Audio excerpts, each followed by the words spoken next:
सो guys last week BSA limited में हम लोगों ने इन तीन चीजों के बारे में समझा था बीएसए लिमिटेड के पर्सपेक्टिव से। लॉन्ग टर्म में हम लोगों ने समझा कि 3,500 के ऊपर जैसे 5,000 या 4,000 इन्वेस्टर्स का एक ऑप्टिमिज्म है, तो वो लेवल्स कैसे अचीव होते हैं, 5,000 6,000 या उसके ऊपर के कोई भी level.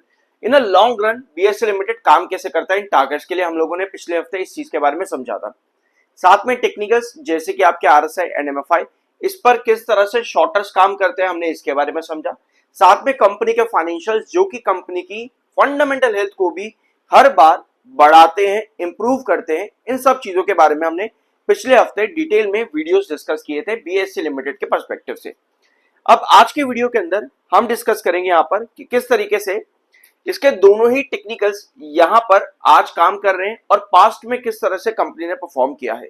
Although cooling down process एक होता है इन्हीं टेक्निकल्स का, एमएफआई एंड आरएसआई। ये मैंने मेरे फ्राइडे का वीडियो है मेरा बीएसए लिमिटेड, मैंने पॉज कर रखा स्क्रीन यहाँ पे, जब आपके एमएफआई 86.9 पर था और 74 पर आपका आरएसआई था और 3500 के ऊपर ब्रेकआउट देकर के बीएसए लिमिटेड क्लोज हुआ था। अब अगर हम आज के सेशन में देखेंगे तो बीएसए लिमिटेड में थोड़ी सी करेक्शन है, 1% से भी कम की करेक्शन आज के दिन देखने को मिल रही है, मतलब साइडवेज में फ्लैट चल रहा है आज के दिन बीएसए लिमिटेड। अब इस करेक्शन के पीछे का रीजन क्या है? क्या इस करेक्शन के पीछे का रीजन टेक्निकल है? ऑल्दो बहुत फ्लैट है, कोई बड़ी करेक्शन भी नहीं है, बहुत फ्लैट है। प्रॉफिट बुकिंग यहाँ पर जरूर आ रही है, प्रॉफिट बुकिंग जरूर आ रही है, लेकिन देखने वाली बात यह है कि जो आपका एमएफआई लास्ट सेशन में 86.9 पर था वो आपका आज भी 86.9 पर है।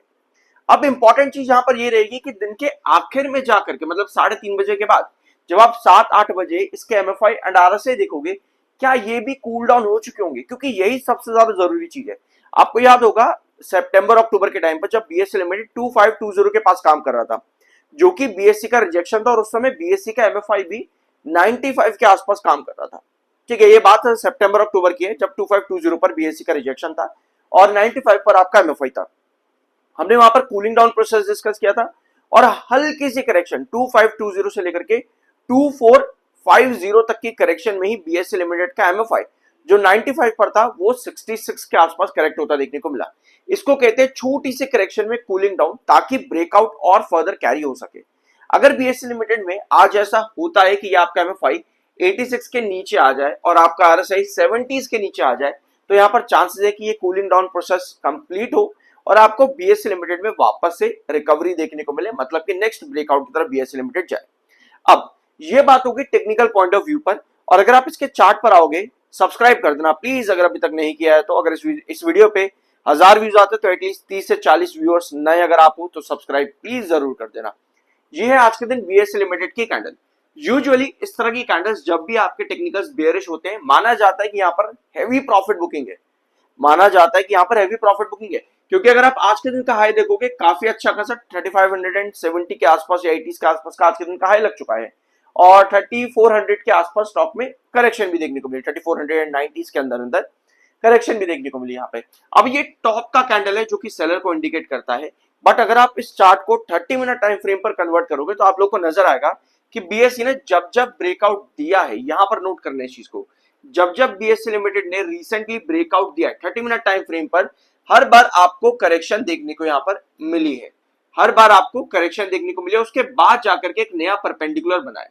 और आज भी जब बीएससी लिमिटेड ने बल्कि लास्ट सेशन की अगर हम बात करें, बीएससी लिमिटेड ने जब ये ब्रेकआउट यहां पर दिया उसके बाद आपको करेक्शन देखने को मिल रही है, फ्लैट यहां पर चल रहा है। और अच्छी चीज ये है कि 7 EMA के ऊपर ही बना हुआ है, और अगर आप इसके प्रीवियस चार्ट्स पर देखोगे यानी कि 15, 13, 10 तारीख को भी, तो आप लोगों को नजर आएगा कि 7 EMA 30 मिनट टाइम फ्रेम पर कितना ज्यादा इंपॉर्टेंट रहा है। हर बार परपेंडिकुलर ब्रेकआउट देने के बाद 7 EMA के ऊपर ही स्टॉक ट्रेड करता देखने को मिला है बीएससी लिमिटेड। अब यहां भी 7 EMA के ऊपर ट्रेड कर रहा है। हमें जरूरत यह है कि 3497 कहीं ना कहीं यहां पर आपके बायर्स एग्जीक्यूट हो रहे हैं, और अगर आप सेलर्स की बात करोगे तो आपको सेलर्स 3550 के पास कहीं ना कहीं आपके पास सेलर्स एक्टिव हो रहे हैं। तो ये रेंज निकल करके आती 3497 3550, इन दो लेवल्स के बीच में कहीं ना कहीं आज के बीएससी लिमिटेड में काम हो रहा है।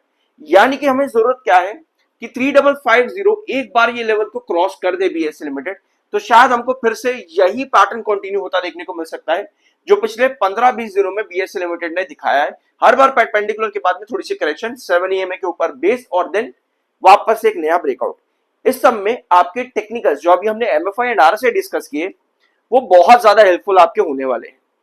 अगर ये टेक्निकल्स आज दिन के आखिर में जाकर के कूल डाउन होते हैं, क्योंकि मैं आपको दिन के आखिर में क्यों कह रहा हूं, क्योंकि यूजुअली आपको ये टेक्निकल्स करेक्शन जो भी इनके अंदर आती है वो आपको दिन के आखिर के 8 बजे के आसपास ही देखने को मिलता है कि अगर ये करेक्ट होंगे तो आपको तभी पता लगेगा। अगर हैवी करेक्शन आती है तो कई बार सेशन के बीच में ही आपको मिल जाता है, पर यूजुअली दिन के आखिर में ही होता है। अब वो क्या कर सकते हैं, मार्केट का रेगुलेशन है जो भी है वो दिन के आखिर में आपको पता लगेगा।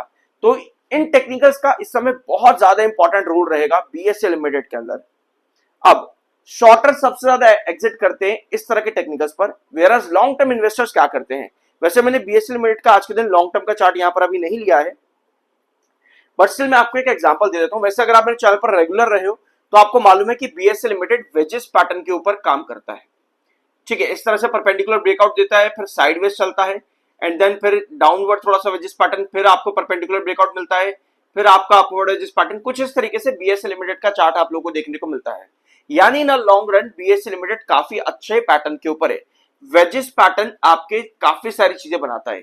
इसमें आता है एक अपवर्ड वेजेस पैटर्न, एक आता है आपका डाउनवर्ड वेजेस पैटर्न, एक आता है आपका साइडवेज पैटर्न।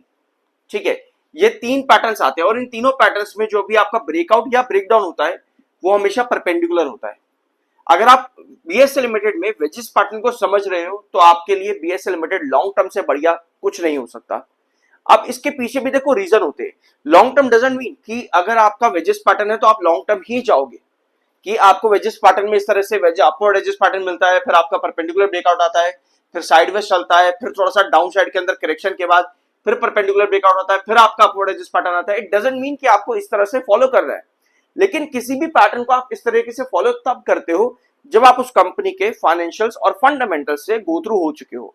और अगर आप बीएसए लिमिटेड के फाइनेंशियल्स और फंडामेंटल्स देखते हो, क्वार्टरली बेसिस पर देखो या फिर आप एनुअल बेसिस पर देखो, तो आप लोगों को नजर आता है कि कंपनी काफी बढ़िया तरीके से काम कर रही है। मतलब कंपनी का ग्रोथ काफी बढ़िया है।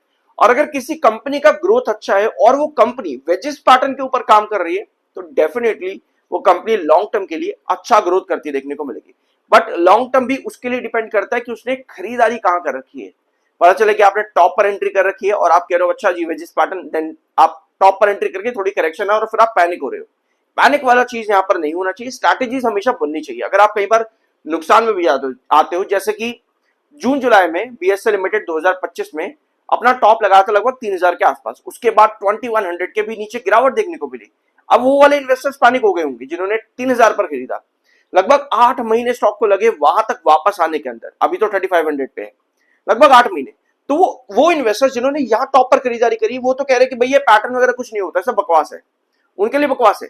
लेकिन जिन्होंने बॉटम से एंट्री करी उनके लिए चार्ट बहुत बढ़िया, वो कहता है हाँ चार्ट पेन पर काम करता है। तो जो टॉप पर है उसके लिए पैनिक वहां पर ना हो, उसके लिए उसको ये देखना चाहिए कि कंपनी क्या ग्रोथ कर भी पा रही है कि नहीं। अगर कंपनी ग्रोथ कर रही है, एट द एंड वो चार्ट घूम फिर करके अपने वेजेस पैटर्न को और साइडवेज एंड देन परपेंडिकुलर सब चीजें पूरी तरह से फॉलो अप करेगा। बीएसए लिमिटेड ने पिछले कुछ सालों के अंदर बहुत बढ़िया काम किया है।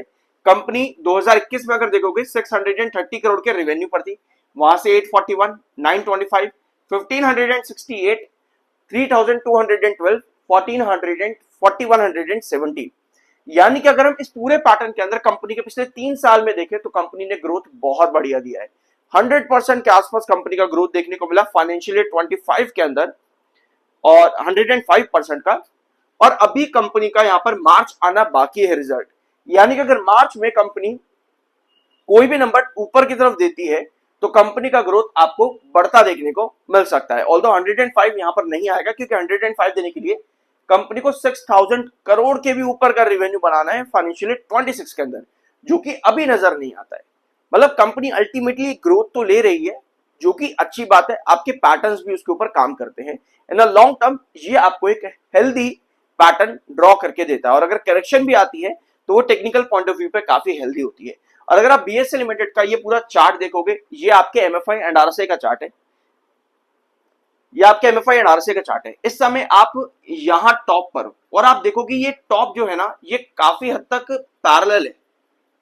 ये टॉप काफी पैरेलल है। जब जब बीएसए लिमिटेड में एमएफआई 80s और 90s के आसपास आए तब तब आपको करेक्शन देखने को मिली ही मिली है, ठीक है।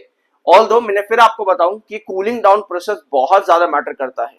करेक्शन डजंट मीन कि स्टॉक के प्राइस की भी करेक्शन, एमएफआई की करेक्शन और स्टॉक के प्राइस की करेक्शन कई बार एक दूसरे से अलग होती है। एमएफआई अलग करेक्शन करेक्ट हो रहा होता है और स्टॉक अगर साइडवेज चलता है, जैसे मैंने आपको 2520 का प्राइस बताया अक्टूबर सितंबर के महीने का, तो वो चीजें काफी एक दूसरे से मैच करनी जरूरी है। तो ये एमएफआई है बीएसए लिमिटेड का लॉन्ग रन में किस तरह से 80s और 90s पर आपको एमएफआई में करेक्शन देखने को मिली है। अब स्टॉक प्राइस पर करेक्शन के लिए कूलिंग डाउन प्रोसेस, चाहे वो स्टॉक का प्राइस साइडवेज में चले, बहुत ज्यादा इंपॉर्टेंट है। तो ये था आज के दिन का वीडियो बीएससी लिमिटेड में। मैंने आपको यहाँ पर आज के दिन long term point of view बताने की कोशिश करी है, कंपनी के फाइनेंशियल से और साथ में उसके एमएफआई एंड आरएसआई के पर्सपेक्टिव से। होप यहाँ पर आपको कुछ नया जानने को मिला हो। सब्सक्राइब जरूर करना, मिलता अगले वीडियो में।